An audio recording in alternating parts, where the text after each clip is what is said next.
No one knew why he'd shield an alien girl until they saw the scars. He didn't ask her name. He didn't stop to think. He just stepped in front of flying arrows and took them all, not for glory, not for money, but for something he didn't understand. Yet. The sun was dying over the city of New Thessaly. Its orange light bathed the sharp metal towers and neon-lit market stalls, casting long shadows through the colony's busiest trading district. Travis Drake moved through the crowd like a man with a purpose, though his eyes never stopped scanning. His body, tall and broad-shouldered, was wrapped in neo-steel armor that glinted in the light. The exposed parts of him, his arms, his jawline, his neck, showed old scars and hard-earned muscle. He looked dangerous because he was. 5 years in the Outer Rim had taught him that most trouble didn't come with a warning. So when he heard the faint tension of bowstrings in the alley to his right, he reacted before thought caught up. "Get down," he shouted. The crowd barely turned in time. She did. The woman.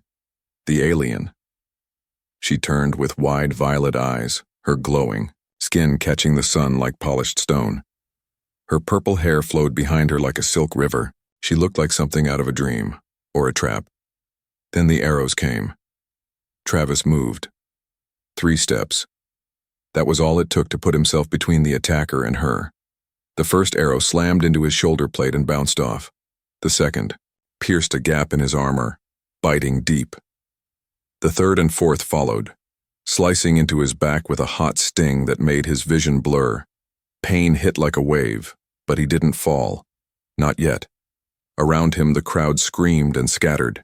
Somewhere in the distance, security drones buzzed to life, late as always. The alien woman stared at him, lips slightly parted, disbelief on her flawless face. He turned to her, blood running down his back.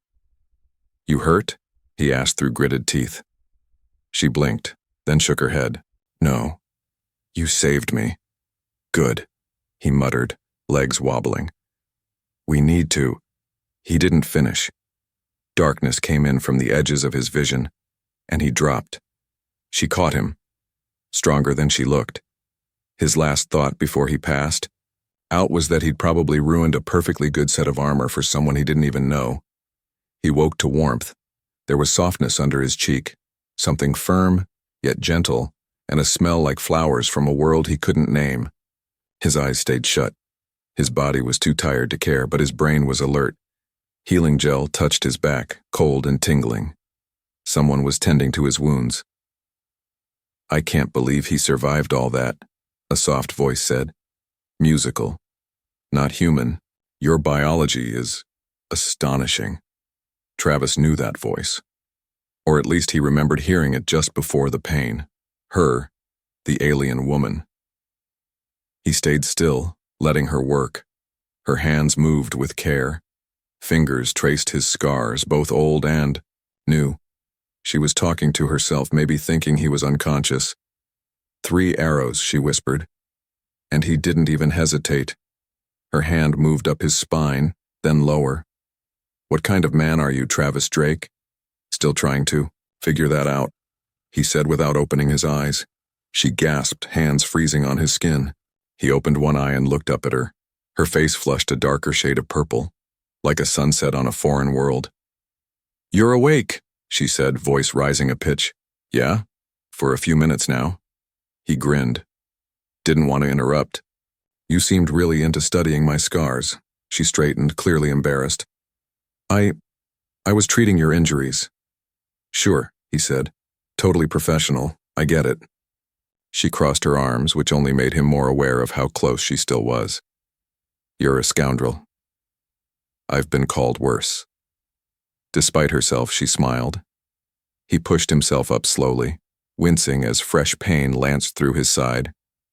They were in a sleek medical pod, the kind used by nobles and high officials.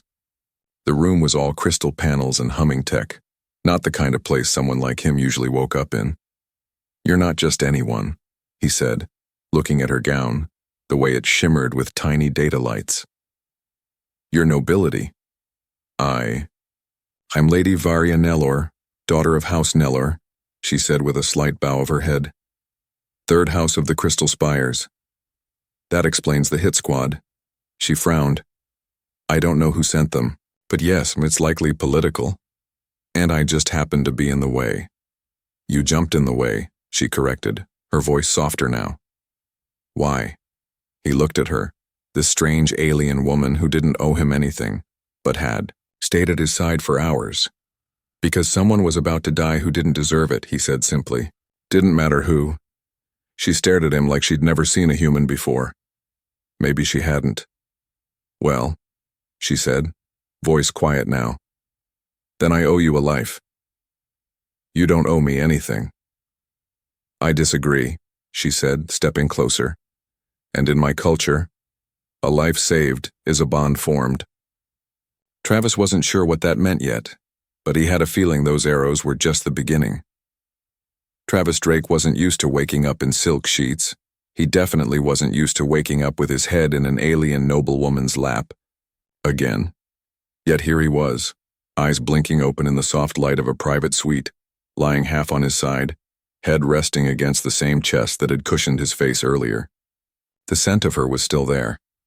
Wild flowers, metal, and something distinctly alien, like the inside of a spaceship that had never touched dirt. Her fingers were gently working across his back, spreading some kind of smooth gel over the wounds, where the arrows had hit. The pain was less now. Still there, but dulled, like an old memory. You heal fast, she said softly, not realizing he was awake again. Stronger than expected, and stubborn. Travis smirked. You say that, like it's a compliment, she startled. Her fingers froze mid-stroke and she looked down at him. Her cheeks, or whatever passed for them on her glowing purple skin, darkened again. That same blush he was starting to enjoy. You're awake. Again. And comfortable. He replied, not moving. Would feel rude to leave before the nurse is done. She narrowed her eyes, though he caught the corner of her mouth twitch. You're enjoying this. Not denying it, he said, then groaned and slowly pushed himself upright. The room swayed for a second, but his body held. His healing systems were doing their job. The suite was even more luxurious than he remembered. High glass panels flickered with animated data streams. The walls had living vines, glowing ones, threaded through transparent veins that pulsed with soft light. Alien technology, but elegant, expensive. Every detail screamed royalty. And the woman now standing beside him? She wasn't just royalty. She was trouble. I should thank you, she said, composing herself with practiced grace. You saved my life. You already did, Travis said, flexing his shoulder carefully. With that goo of yours. She gave a small, amused nod. Healing gel derived from crystalline algae. Very rare and very expensive. Sounds like I'm in your debt. No, she replied seriously. I am in yours. In my culture, a debt like this, it's not paid lightly. Or quickly. Travis raised an eyebrow. That's supposed to scare me? No, but it should make you curious. He stood fully now, testing his balance. Pain stabbed, but he pushed through. He'd been through worse. So tell me something, Lady Varia, he said, eyes scanning the room. Why was someone shooting arrows at you in the middle of a crowded marketplace? Her smile thinned. Politics. Of course. My house, she explained, is rising in power. Too fast, according to some. Assassination attempts are expected. Sounds like a lovely family business, he muttered. She walked over to a tall window and touched her hand to the pane. The glass shimmered, then revealed the outside, the city stretching out like a crystal spiderweb under twin moons. I was returning from an off-world summit, she said quietly. Diplomatic talks with human envoys. You humans, your culture, spreads fast. Your adaptability is terrifying to some, and fascinating to others. Travis stepped beside her. And which are you? She turned to him, her eyes reflecting the moons. I haven't decided yet. They stood in silence for a moment. The world outside moved on. Lights blinked. Shuttles crossed the sky. Somewhere down there, someone was already trying to erase what had happened at the marketplace. Then she said something that made him tense. "You said your name was Travis Drake." "I did." "Funny," she said. "I never told you mine. Yet you knew who I was." His brow furrowed. "You introduced yourself. Later," she said. "After you saved me. But when you were bleeding out, you said my name. Before I told it to you." A chill crept across his spine. I don't remember that." "I do," she replied. "So how did you know?" He didn't have an answer. His memory of those seconds was blurry. Just instinct, a sense of danger, of her, a name on his tongue without thought. "You were there," he said finally. "That's all that mattered." Varya studied him with those violet eyes. She looked through him like she could see his code. "I've met warriors," she said. "I've met killers. You're something else. You didn't hesitate. You acted like someone who's done this before." "I have," he said, voice low. "But not for you. Not for someone I didn't even know." "So why?" she asked again. "Why did you do it?" He met her eyes. "Because you were going to die, and I was in a position to stop it. Simple as that." She smiled faintly. "You humans always say things like that, like it's just logic. But it's not. You risked everything for me. You didn't even know if I was worth saving. You were." Her eyes widened a fraction. "And I don't regret it," he added. Varya stepped closer. Her scent washed over him again. Flowers and steel. She touched his arm, fingers light. "You're not what I expected, Travis Drake. And what were you expecting? Someone less." He chuckled, then winced as pain flashed through his back. "Careful with those compliments. I might start getting cocky." She smiled, but it didn't reach her eyes this time. There was something else there now, and something deeper. Interest, yes, but also conflict, confusion, curiosity. "You should rest," she said. "The neurotoxin might still be in your system." "Wait," he said. "Before I do? Why me? Why bring me here? Could have left me at a local clinic." "I couldn't." Her voice was soft again. "Not after what you did." She stepped back, then hesitated. "And because you may have just changed everything." Travis watched her leave the room. The doors closed silently behind her. He stood there for a moment, heart still pounding, muscles sore, thoughts racing. He'd only taken a few arrows. But somehow, it felt like he'd just walked into a war, one he didn't understand yet, and the strange part was, he didn't want to walk away. Travis woke up to a room he didn't recognize, wearing clothes that weren't his, with his weapons nowhere in sight. And for the first time in years, he didn't panic. The bed was too soft, the sheets too smooth. The room smelled faintly of floral oils and something metallic. Everything from the temperature control to the faint background hum of machinery whispered wealth, power, alien grace. He sat up slowly, still shirtless. His wounds were sealed, not just bandaged, healed. A faint silver web of medical resin lined the marks the arrows had left. They'd be gone in a day. The door opened without a knock. Varya entered like she belonged there, which he supposed she did. Tall, elegant, deadly in her own way. She wore a long robe that shimmered with every movement dark at the edges but glowing from within like it held bottled starlight. She carried a bowl of something that steamed and smelled sweet, sharp and unfamiliar. "I brought breakfast," she said simply, placing the bowl on a nearby table. "Am I your prisoner?" Her brow rose. "If I wanted to hold you captive, I wouldn't feed you first." "Fair point," he said. "Still feels like I'm under observation." She tilted her head. "You are. You're very curious," he smirked. "That what they're calling it now?" "Curious. Dangerous. Tempting." She shrugged. "Depends which noble you ask." He stood slowly, wrapping the loose tunic lying nearby around his torso. Speaking of nobles, you've still got enemies. Someone wants you dead. Several someones, she corrected, completely calm. But none bold enough to try again. Not while you're here. Is that why you hired me? He asked, voice sharper than intended. Because I threw myself in front of you? No, she said. I chose you the moment you bled for me. He stared at her. That's a hell of a way to pick security. I didn't pick a guard, she said softly. I picked a partner.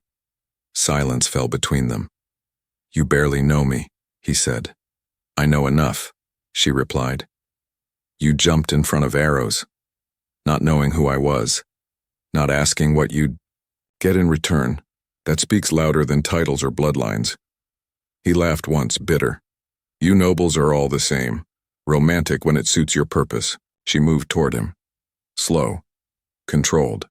Her eyes locked onto his. And you humans are always pretending you don't want to be seen. He opened his mouth, then closed it. She was too close now. Just a breath away. The air between them buzzed, like a live wire.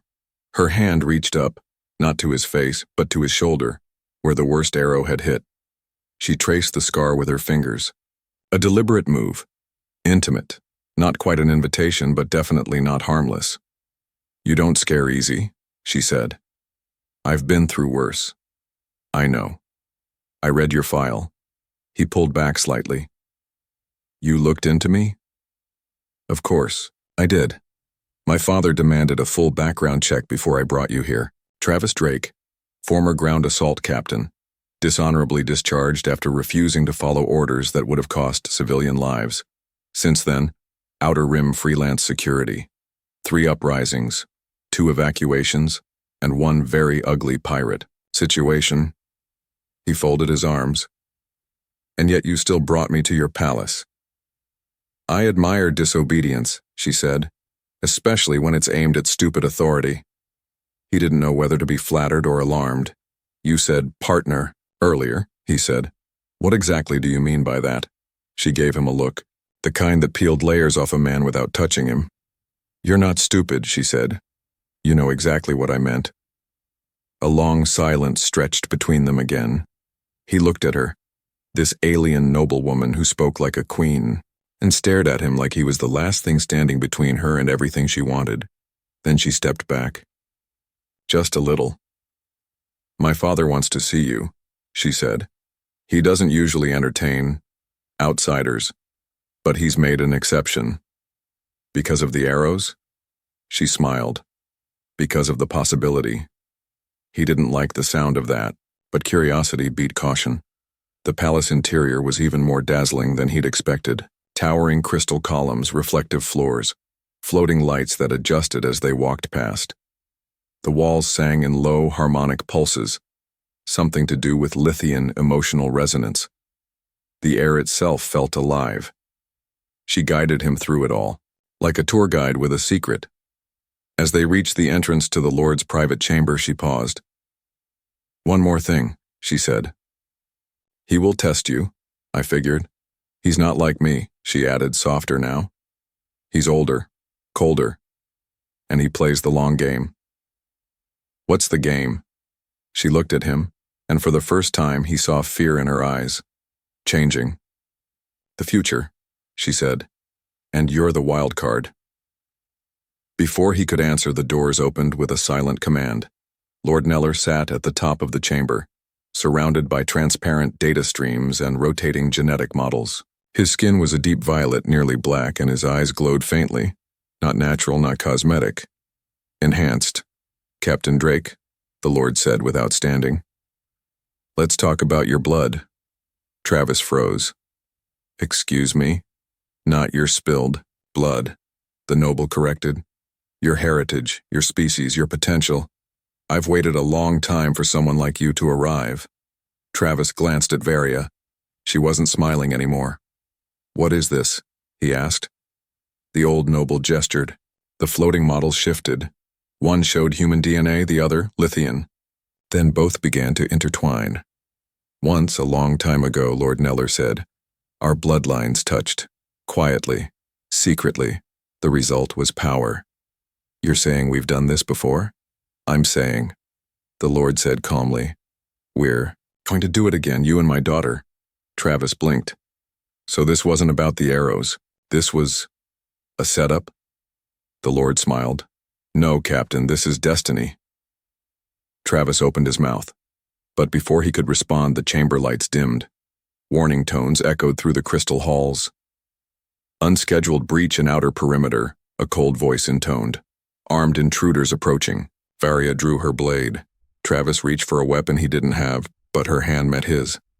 Follow me, she said, eyes blazing. And as they ran toward danger, side by side, something clicked inside Travis Drake. He'd come here by accident, by instinct. But maybe, just maybe, that instinct had led him right where he needed to be. The grand ballroom of House Neller shimmered like a living jewel. Towering walls of crystal refracted the light from hundreds of floating orbs, casting soft glows across polished floors and mirrored arches. Alien music played low and hypnotic, with notes that drifted in like whispers and disappeared just as fast. Noble guests floated through the hall in gowns that sparkled like stardust, speaking in low, careful voices. Every step was rehearsed. Every glance was strategy. This was not a party. This was a war in silk and protocol, and Travis Drake hated every second of it. He stood just inside the main archway, wearing armor that felt both familiar and alien. It had been reforged to match his human design, strong, practical, intimidating, but with lithium enhancements that glowed faintly across his chest and shoulders. It made him look like a warrior from a myth no one could quite place. He wasn't just Varia's bodyguard anymore. He was her statement. Try not to look like you're planning to shoot someone, Varia whispered as she glided past him in a gown so fluid it looked like it had been poured onto her. I'm trying not to sweat, Travis muttered. This thing itches. You look magnificent, she said with a sideways glance. Half the room wants to challenge you. The other half wants to take you to bed. Which half are you in? She leaned closer, breath hot against his neck. Both. Then she drifted away like a shadow made of moonlight, leaving him exactly where she wanted, on display. The attention didn't bother him. He was used to being watched. What bothered him was that this time, he meant something. These nobles didn't just see a human in fancy armor. They saw a threat, a question, a possibility they weren't ready to answer. He spotted the first challenger within minutes. Lord Theron of House Vex, tall and sharp-eyed, slid through the crowd with a wine glass in one hand and venom in his smile. He stopped beside Varia, who was holding court near one of the floating gardens, and dipped his head in mock politeness. Lady Varia, he said silkily. How progressive of you, bringing your pet soldier into our ancestral hall. Travis's jaw clenched. His hand hovered a little closer to the hilt of his weapon. Varia didn't flinch. How conservative of you to assume he's the pet in this arrangement. Gasps rippled through the nearby guests. Lord Theron chuckled. You do love a scandal, but tell me, Lady Varia, do you truly believe this? He gestured lazily at Travis. This primitive has a place among the nobility? Travis stepped forward, slowly, deliberately. The crystal beneath his boots cracked from the pressure. I believe, Varia said sweetly, that he's already proven himself more noble than most of the pure-blooded relics in this room. Whispers exploded across the ballroom like sparks, hitting fuel. Lord. Theron's smile cracked. You forget yourself? No, she said. I remind you that the galaxy is changing, and those who cling to the past will be buried by it.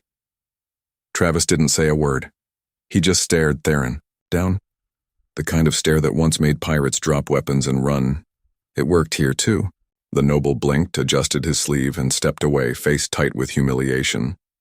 When he was gone, Varia let out a long breath and turned to Travis. Too much? Just enough, he said, eyes scanning the crowd. Good, she whispered.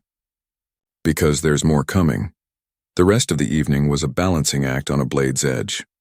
Nobles approached Varia one after another, some polite, some not, their questions always circling back to the same thing.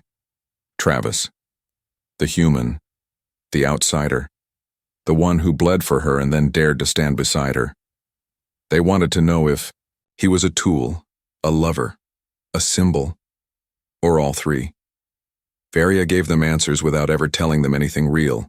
Travis gave them nothing but hard eyes and quiet power. It was near midnight when she finally pulled him from the crowd, her hand gripping his arm tighter than necessary. She didn't take him to her quarters. She led him outside, to a private terrace that overlooked the spires, the stars, and the edge of everything. The night air was cold, but her presence was fire. "I hate them," she said suddenly, her voice trembling with tension. "Every single one of them, smiling at me while planning their next betrayal, bowing while sharpening their knives." Travis stayed quiet. "And you," she said, turning on him. "You stand there, calm, silent, like none of it matters." "It matters," he said quietly, "but not the way they think." Her violet eyes locked on his. "What way does it matter, Travis?"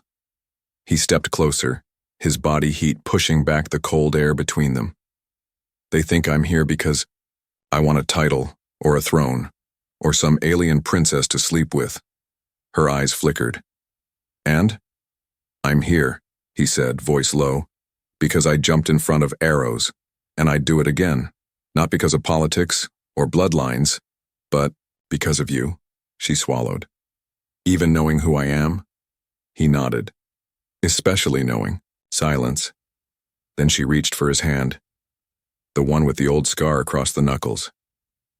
She didn't say anything as she brought it to her lips and kissed it softly. "Do you know what happens if I claim you?" she whispered. He nodded again. "Scandal, war, betrayal, blood, and..."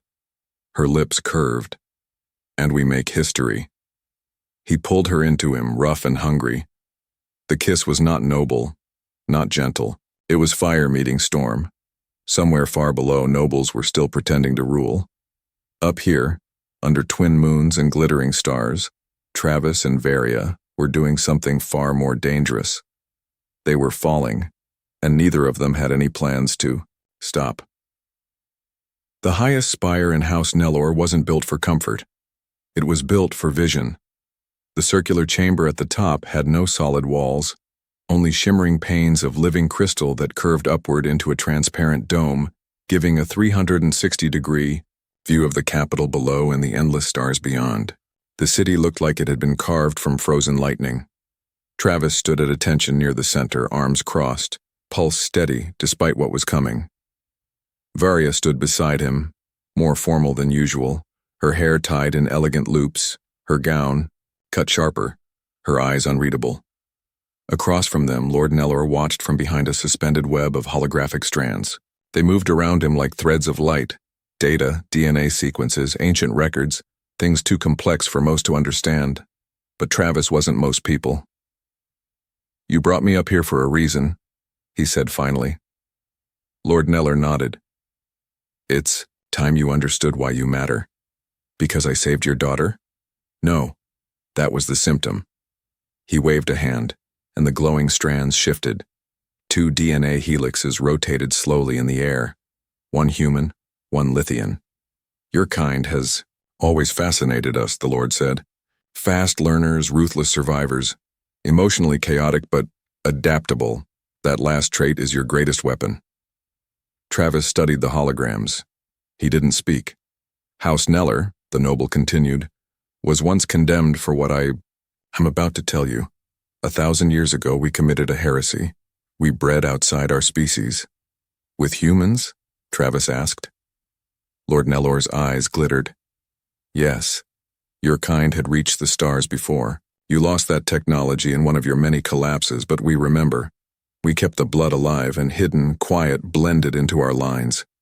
"Why?" Travis asked. "Why risk that?" "Because we saw something no one else did. Potential. Your blood made us stronger.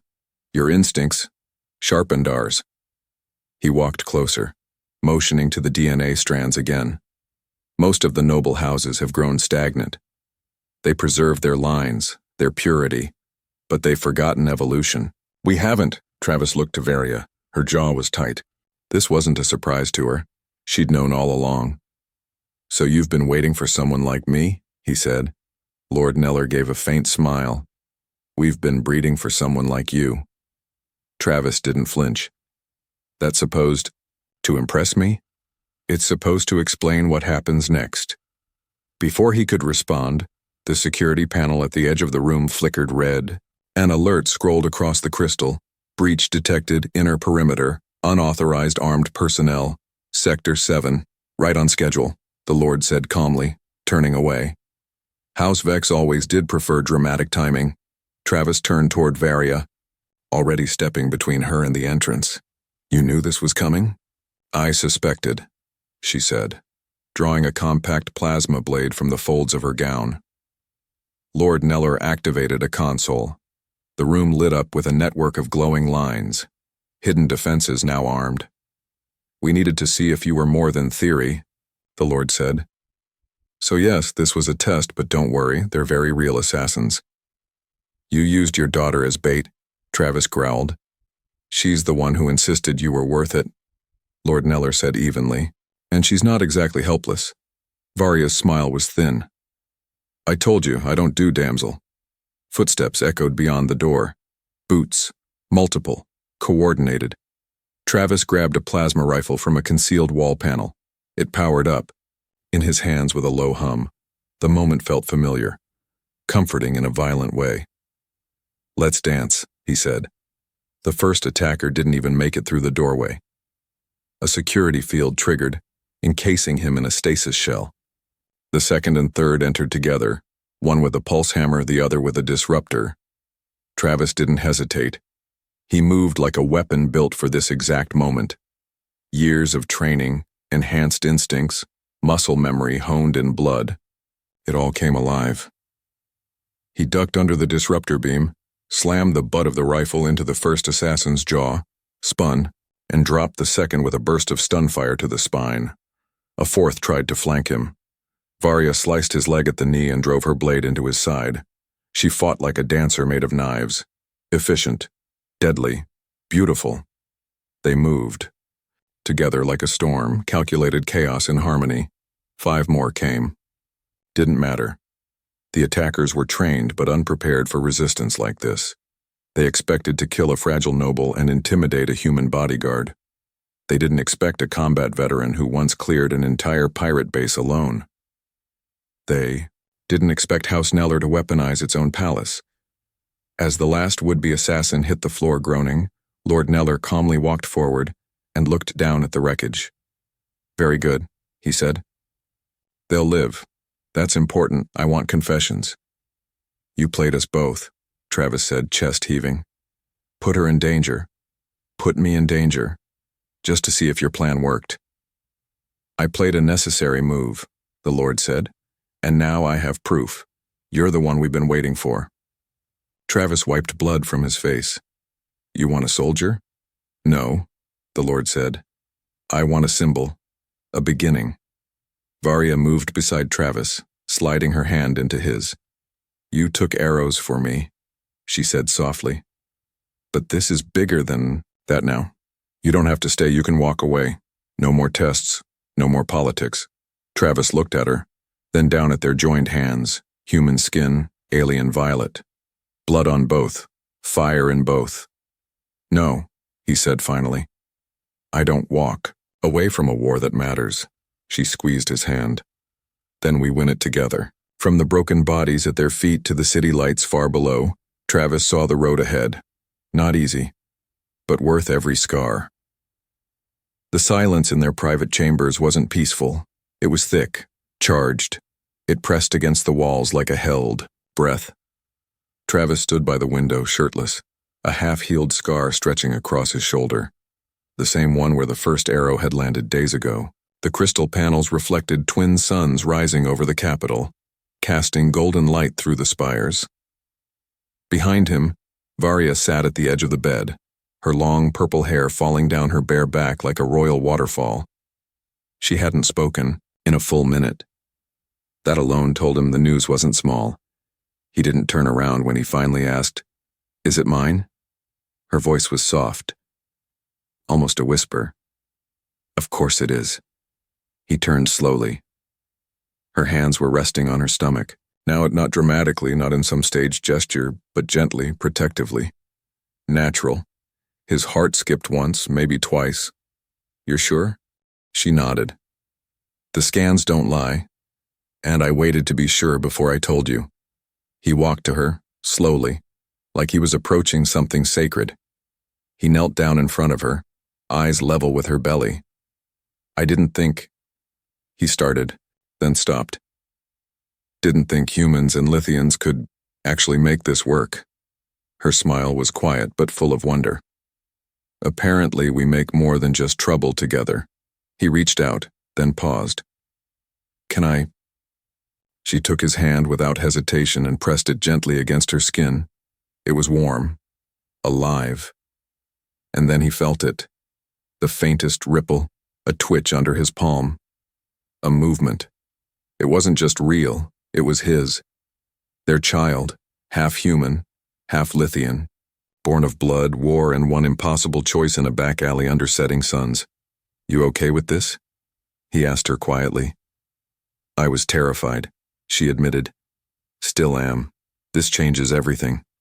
He looked up at her, his voice rough. "I'm not walking away, I know." Her hand slid into his hair, fingers threading through it gently, grounding them both in the moment. "Twins," she said suddenly. Travis blinked. "What?" She grinned. "There are 2 of them." His jaw dropped. "2? As in, double the responsibility?" "Double the chaos," she said with a teasing glint in her eye. "But also double the legacy." He laughed loud and raw, dropping his forehead to her lap. "This is insane.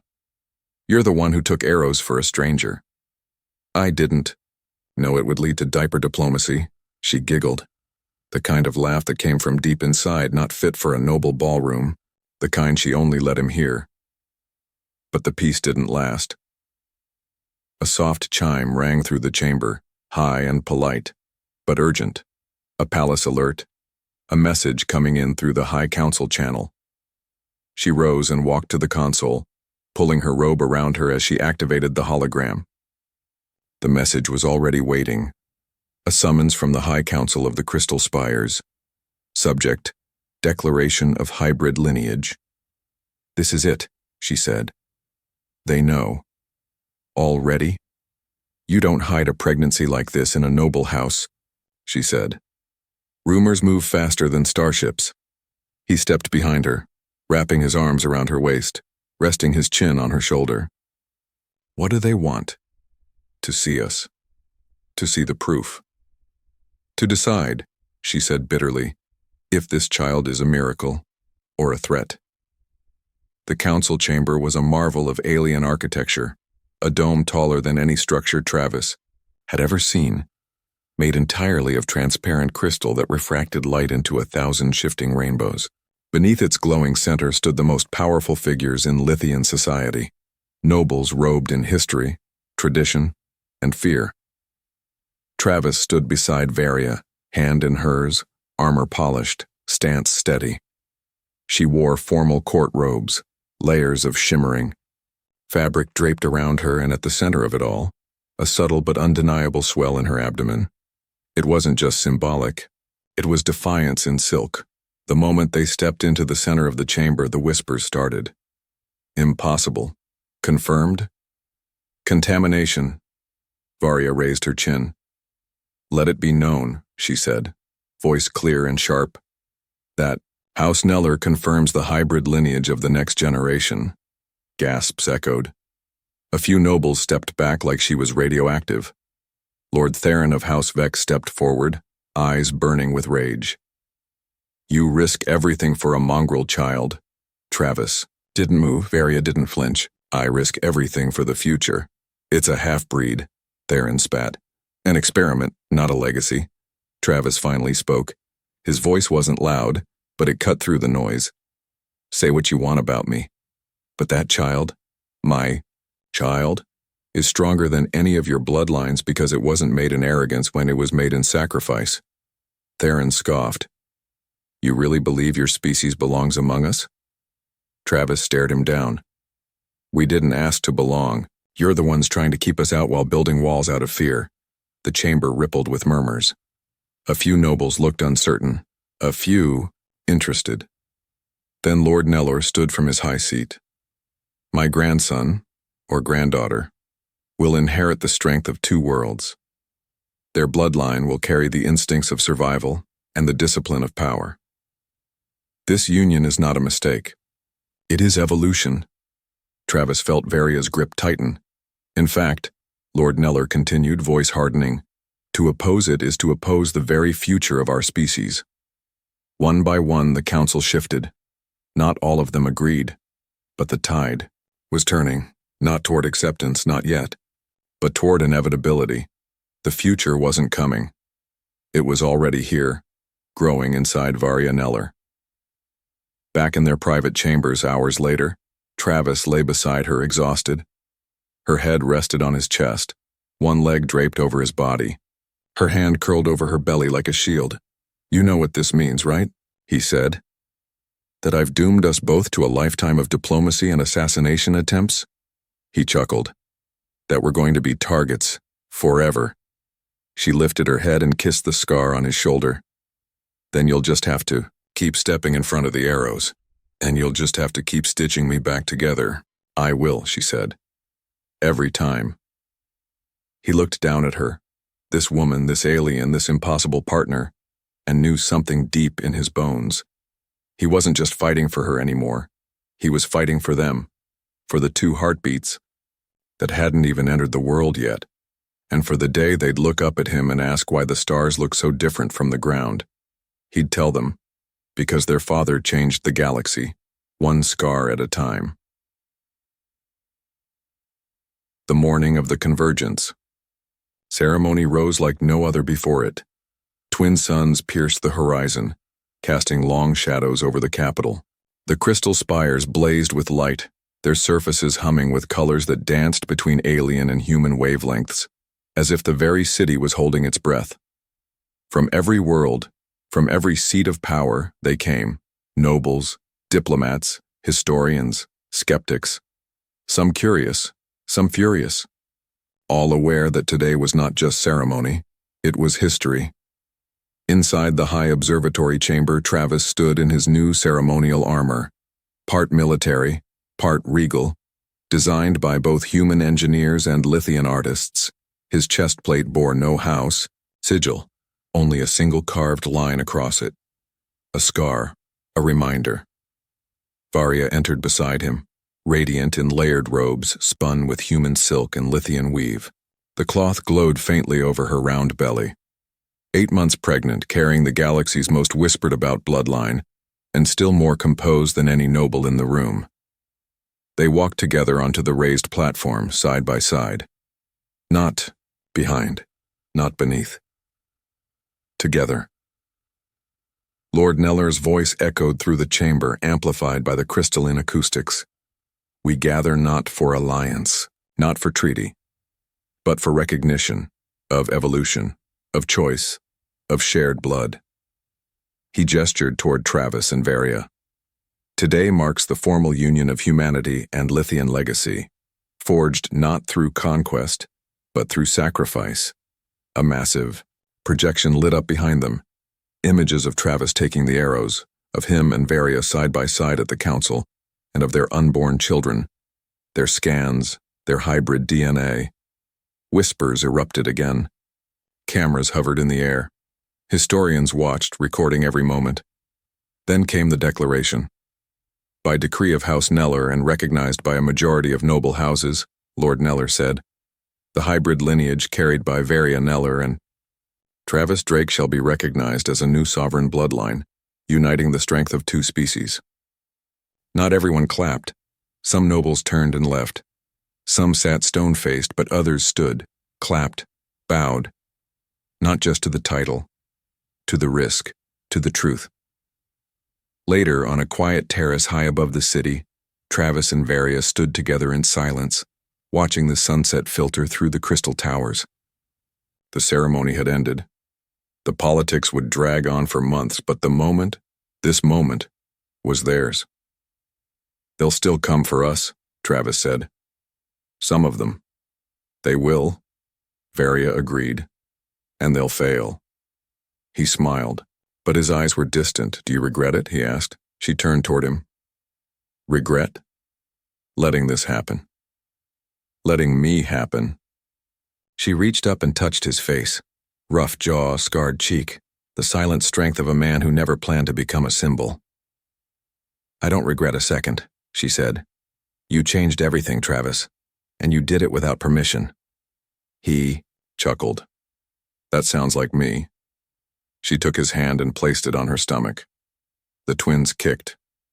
He felt it. Deep, real, more than muscle and reflex, more than politics' legacy. "They'll be hunted," he said softly. "They'll be unstoppable," she replied. He turned to face her fully. "You know this isn't the end, right?" "No," she said, eyes glowing with quiet fire. "It's the beginning." He kissed her gently, not with passion, with purpose, with promise. Then they stood there arm in arm, watching as night fell over a world they had already begun to change. Below them, the crystal city shimmered. Above them, the stars waited, not as distant dreams, but as future homes. And somewhere, far down the line, a new generation would rise, stronger, faster, smarter. Children born from instinct and nobility, from scars and sacrifice, from a single moment when a human saw a stranger about to die and stepped into the path of arrows. Not for glory, not for duty, but because it was the right thing to do in that instinct. That's what changed the galaxy. Forever.